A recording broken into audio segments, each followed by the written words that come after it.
Весь прошлый год ингушские атлеты и борцы радовали нас красивыми победами, и можно смело сказать, что эти награды более чем заслуженные. Юнусбек Евкуров, чествуя спортсменов, отмечает, что в этом году ждут от них еще больших достижений и ярких побед. Здоровое общество – это и подрастающее поколение, это и горизонты, это и ориентиры, это вообще жизнь человека. Поэтому, конечно, когда в регионах страны спорт развивается, это значит, в целом страна становится спортивной, и в целом в стране здоровых людей больше. Мы сегодня можем смело с вами заявить, что за последние буквально 5 лет мы с вами стали спортивным регионом страны. 5 лет назад мы не могли об этом говорить по ряду причин. В первую очередь из-за отсутствия спортивной инфраструктуры, и в связи с этим, конечно, по количеству тех, кто занимается физическим спортом или физкультурой и спортом. И во вторую очередь это отсутствием ряда федераций спортивных, которых исторически в республике не было. Сегодня мы можем об этом говорить, сегодня мы видим это по всем направлениям. Чествуя вас, в столице Республики Ингушетия, в городе Магасе, мы уверены, что мы идем в правильном направлении. Вы славите свою республику, свою семью, свою большую родину Российскую Федерацию. Пополнили ингушскую копилку спортивных достижений новыми медалями Адам Балаев, победитель первенства России по тяжелой атлетике, Ахмед Батажев, бронзовый призер первенства Европы по греко-римской борьбе среди юношей, Магомед Зейтов, покоривший самую высокую точку мира Эверест. И не только. Среди самых юных спортсменов, получивших грамоту из рук главы Ингушетии, и 14-летний Магомед Тагир Ханиев, который уже добился немалых высот и ставит перед собой новые цели. Сперва готовился к чемпионату России. В России проходил в городе Майкоп.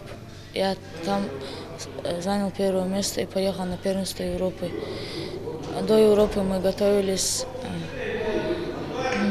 И у нас Европа проходила в Сербии, город Белград. За прошедшие 12 месяцев Ингушетия не раз праздновала громкие победы на спортивном помосте. Мусор Евлоев, завоевавший пояс чемпиона на турнире «Битва в горах», боксер Иса Чуниев, ставший чемпионом мира среди молодежи по версии IBF, Хамзат Далгиев, Мухаммад Евлоев, Бекхан Аздоев, и это не весь список. Перечислять можно долго. Чествуют сегодня не только ингушских спортсменов, но и российских. Среди них и Анастасия Максимова, чемпионка Олимпийских игр в Рио по художественной гимнастике.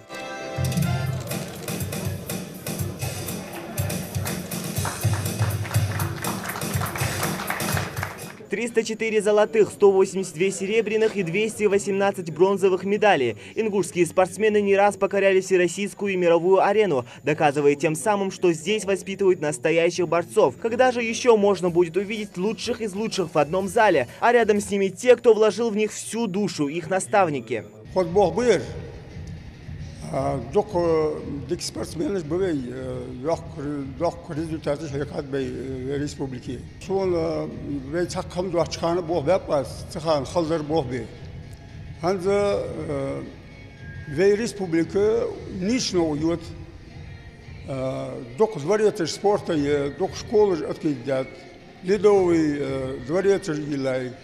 Çoğu nimet dibin da zanır ve Развивается в нашей республике и совсем новый для республики вид спорта гимнастика. Лейла Мальсагова, президент Федерации по гимнастике региона, совсем недавно на этой должности, но ее труд уже отмечают грамотой главы. Мы видим, как спорт в общем развивается в нашей республике, особенно, могу сказать, за гимнастику.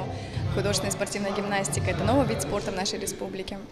Глава активно поддерживает все начинания спортивные, как мы знаем. Наша база находится во Дворце спорта Магас. Это один из лучших комплексов сегодня в России, можно сказать. Отвечает всем требованиям, которые нам необходимы.